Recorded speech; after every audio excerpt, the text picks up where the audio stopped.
ಸ್ನೇಹಿತರೆ, ಇದೇನು ನೋಡ್ತಾ ಇದ್ದಾರೆ ಬಹುಶಃ ಯಾರೋ ಇವರು ಜೆ ಆನಂದ್ ಅಂತೆ. ಬಹುಶಃ ಕೆಳಗಡೆ ನೋಡಬೇಕು, ಏನೋ ಬಹುಮಾನ ಬೇರೆ ಘೋಷಣೆ ಮಾಡಿದ್ದಾರೆ ಸಾರ್ವಜನಿಕರಿಗೆ. ಏನೋ ಜೆ ಆನಂದ್ ಗೆಲ್ಲುತ್ತಾರ ಮೈಸೂರು ಕೊಡಗು ಲೋಕಸಭಾ ಕ್ಷೇತ್ರ, ಬಹುಮಾನಗಳು 50,000, 25,000, 10,000. ಬಹುಶಃ ಜನಸಾಮಾನ್ಯರು ತಿಳ್ಕೊಬೇಕೆಲ್ಲ. ಒಂದು ಕಾಫಿ ಶಾಪಿಗೆ ಬಂದಿದ್ವಿ ಬೆಳಗಿನ ಸೋಮವಾರ, ನಮ್ಮದು ಕೆಲಸ ಕಾರ್ಯಗಳು ನೋಡೋಣ ಅಂದ್ಬಿಟ್ಟು. ಸಾರ್ವಜನಿಕರನ್ನ ಹೇಗೆ ಅವರು ಮೂರ್ಖರನ್ನಾಗಿ ಮಾಡ್ತಾ ಇದ್ದಾರೆ, ಜನಸಾಮಾನ್ಯರು ತಿಳ್ಕೊಬೇಕು. ಈ ಮುಗ್ಧ ಜನರಿದ್ದಾರೆ. ಬಹುಶಃ ಇದು ಹಳೆ ಮೈಸೂರು ಪ್ರಾಂತ್ಯದಲ್ಲಿ ತುಂಬ ಓಡಾಡ್ತಾ ಇದೆ. ಬಹುಶಃ ಏನೋ ರಾಜ್ಯ ಚುನಾವಣಾ ಆಯೋಗನೋ ಅಥವಾ ಭಾರತದ ಚುನಾವಣಾ ಆಯೋಗನೋ ಇಂಥದ್ದನ್ನೆಲ್ಲ ಗಮನಿಸಬೇಕು. ಏನು ಈ ಬಹುಮಾನಗಳನ್ನ ಅಂದ್ಬಿಟ್ಟು ಘೋಷಣೆ ಮಾಡ್ಕೊಂಡು, ಬಹುಶಃ ಇದು ಪೋಸ್ಟ್ ಕಾರ್ಡಲ್ಲಿ ಮನೆ ತಲುಪ್ತಾ ಇದೆ. ಈ ಬಹುಶಃ ಇದು ಜನತಾನಗರಲ್ಲಿದ್ದೆ ನಾನು, ಮೈಸೂರಿನ TK ಲೇಔಟ್ ಜನತಾನಗರಲ್ಲಿ. ಇಂಥದ್ದೊಂದು ಕಾರ್ಡು ಬಹುಶಃ ಎಲ್ಲರ ಮನೆಗೂ ತಲುಪ್ತಾ ಇದೆ. ಬಹುಶಃ ನಾವು ಜನತಾನಗರ ಅಂತಲ್ಲ, ಹಳೆ ಮೈಸೂರು ಪ್ರಾಂತ್ಯ ಏನಿದೆ ಇದರಲ್ಲೆಲ್ಲ ಜನಗಳನ್ನ ಮೂರ್ಖ ಮಾಡೋಂತಹ ಇಂಥ ಪೋಸ್ಟ್ ಕಾರ್ಡ್ಗಳು, ಏನೋ ಬಹುಮಾನ ಸಿಗ್ತಿದೆ, ಏನೋ ಓಟ್ ಹಾಕ್ತಿದ್ರು. ಲಾಸ್ಟ್ ಟೈಮ್ ಏನೋ ಬಹುಶಃ ರಾಮನಗರದಲ್ಲೋ ಇನ್ನೊಂದು ಕಡೆ ಎಲ್ಲ ನಾವು ಕೇಳ್ಪಟ್ಟಿದ್ವಿ, ಫ್ರೀ ಕೂಪನ್ಗಳೆಲ್ಲ ಓಡಾಡ್ದು. ಬಹುಶಃ ಇದು ಯಾಕೆ ರಾಜ್ಯ ಚುನಾವಣಾ ಆಯೋಗ ಇದನ್ನೆಲ್ಲ ಗಮನಿಸ್ತಾ ಇಲ್ವಾ, ಅಥವಾ ಏನೋ ಬೇರೆ ನಮ್ಮ JCB ಪಕ್ಷಗಳು ಇದೆಯಲ್ಲ, ಇಂಥ ಟ್ರಿಕ್ಸ್ಗಳನ್ನೆಲ್ಲ ಇನ್ನೂ ಎಷ್ಟು ವರ್ಷ ಜನರನ್ನ ನೀವು ಮೂರ್ಖನಾಗಿ ಮಾಡ್ತಾ ಕೂತಿರ್ತೀರಾ?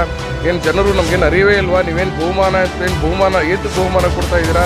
ನೀವು ನ್ಯಾಯವಾಗಿ ಕಾನೂನುಬದ್ಧವಾಗಿ ಕೆಲಸ ಮಾಡಿದ್ದೀರಿ. ಬಹುಶಃ ಇಂಥ ಸ್ಕೀಮ್ಗಳು ಜನರನ್ನ ಟೋಪಿ ಹಾಕಂಥ ಸ್ಕೀಮ್ಗಳು ಇವೆಲ್ಲ. ಏನು ಬಹುಮಾನ ಏನು 50,000 ರೂಪಾಯಿ ಎಲ್ಲೂ ಕೊಡ್ತಾನೆ, 25,000 ಎಲ್ಲೂ ಕೊಡ್ತಾನೆ, 10,000 ಎಲ್ಲಿ ಕೊಡ್ತಾನೆ ಅಂತ ಯಾರಿಗೂ ಒಂದು ಕಾರಣನೇ ಇಲ್ಲ.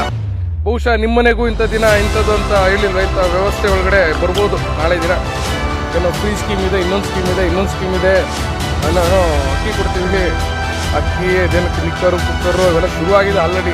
ಬಹುಶಃ ಇನ್ನು ರಾಜ್ಯ ಚುನಾವಣಾ ಆಯೋಗ ಮಲ್ಕೊಂಡಿದೆಯಾ? ಇವರು ಆಲ್ರೆಡಿ ಟಿಪ್ಸ್ಗಳು ಇಂಥ ನವರಂಗಿ ಆಟಗಳು 3 ಪಕ್ಷಗಳು ಆಲ್ರೆಡಿ ಸ್ಟಾರ್ಟ್ ಮಾಡಿದ್ದಾರೆ. ಇವೆಲ್ಲ ಏನಿಲ್ಲ, ಬಂಡವಾಳ ಇಲ್ಲದೆ ಥರ ಟಿಪ್ಸ್ಗಳು ಇವೆಲ್ಲ. ಬಹುಶಃ ರಾಜ್ಯ ಜನರು ಮೊನ್ನೆ ಹೇಳಿಲ್ಲ, ನಮ್ಮ ಬಹುಮುಖ್ಯವಾದಂಥ ಜನಸಾಮಾನ್ಯರಂತೂ ಪ್ರಜ್ಞೆನೇ ಇಲ್ಲ. ಏನು ಮತದಾನ ಅಂದ್ರೇನು, ಇದರ ಅರಿವೇನು ಅಂದ್ಬಿಟ್ಟು ಇನ್ನೂ ಪ್ರಜ್ಞೆನೇ ಇಲ್ಲ. ಅಂಥದ್ರಲ್ಲಿ ಇಂಥ JCB ಪಕ್ಷಗಳು ನವರಂಗಿ ಆಟಗಳು ಆಗಲೇ ಚುನಾವಣೆ ಬಹುಶಃ ಇನ್ನೂ ಡಿಕ್ಲೇರ್ ಆಗಿಲ್ಲ, ಇನ್ನೂ ಡೇಟು ಒಂದು ಬಂದಿರ್ಬೋದು. ಇನ್ನು ಚುನಾವಣಾ ಆಯೋಗ ಇಂಥದ್ದನ್ನೆಲ್ಲ ಗಮನದಲ್ಲಿಟ್ಕೊಂಡು ಮುಂದಿನ ದಿನಗಳಲ್ಲಿ ಯಾರ್ಯಾರು ಅಯೋಗ್ಯ ಇದನ್ನೆಲ್ಲ ಬಹುಶಃ ಮೇಲೆ ಒಂದು ಕಾನೂನು ಕ್ರಮ ಏನಿದೆ ಬಹುಶಃ ತಗೊಬೇಕು. ಏನು ಜನಸಾಮಾನ್ಯರು ಅಷ್ಟು ದಡ್ರುಗಳ ಅಥವಾ ಏನೋ ಖರೀದಿಲಿದ್ದೀರಾ? ನಮ್ಮನ್ನೇನೋ ಕೊಂಡ್ಕೋತಾ ಇದ್ದಾನೆ 50,000 ರೂಪಾಯಿಗೆ, 25,000 ರೂಪಾಯಿಗೆ, 10,000 ರೂಪಾಯಿಗೆ ಅಂದ್ಬಿಟ್ಟು ತಿಳ್ಕೋಬೇಕು. ಇವತ್ತೇನು ಕರ್ನಾಟಕ ಪ್ರಾಂತ್ಯ ಅಂತಂದ್ರೆ ಬಹುಶಃ ಏನು 28 ಲೋಕಸಭಾ ಕ್ಷೇತ್ರಗಳಿದೆ. ಇವತ್ತಿನ್ನು ಕರ್ನಾಟಕ ಅಸ್ಮಿತೆ ಏನಿದೆ ಬಹುಶಃ ಜನಸಾಮಾನ್ಯರು ತಿಳ್ಕೊಳ್ಳಿ. ಬೆಲೆ ಏರಿಕೆ ಆಗ್ತಾ ಇದೆ. ಜನಸಾಮಾನ್ಯರು ಇವತ್ತೇನು ನಾವು ತತ್ತರಿಸ್ತಾ ಇದೀವಿ ಬೆಲೆ ಏರಿಕೆಯಲ್ಲಿ. ದೇಶದ ಮೇಲೆ ಸಾಲದ ಮೇಲೆ ಸಾಲ ಆಗ್ತಾ ಇದೆ. ನಮ್ಮ ಕಾವೇರಿ ವಿವಾದ ಇರ್ಬೋದು, ಕರ್ನಾಟಕದ ಗಡಿ ವಿಭಾಗಗಳ ವಿವಾದ ಇರ್ಬೋದು, MES ಪುಂಡಾಟಿಕೆ ಇರ್ಬೋದು, ಹೇಳಿಲ್ಲ ಮಹದಾಯಿ ಇಶ್ಯೂ ಇರ್ಬೋದು, ಏನು ಬೇಡ ರೀ ಕರ್ನಾಟಕಕ್ಕೆ. ಇವತ್ತು ಕರ್ನಾಟಕದಲ್ಲಿ ಕನ್ನಡದ ಬಾವುಟಕ್ಕೆ ಇನ್ನೂ ಮಾನ್ಯತೆನೇ ಪಡೆದಿಲ್ಲ. ಆಲ್ಮೋಸ್ಟ್ ಅಲ್ಲಿ 77 ವರ್ಷ ಆಯಿತು. ಎಂಥ ರಾಜ್ಯ ಸರ್ಕಾರಗಳು ಬಂದು, ಎಂಥ ಕೇಂದ್ರ ಸರ್ಕಾರಗಳು ಬಂದು ಇನ್ನೂ ನಮ್ಮ ಅಸ್ಮಿತೆಯನ್ನೇ ಕಾಪಾಡೋಕ್ಕಾಗ್ತಾ ಇಲ್ಲ.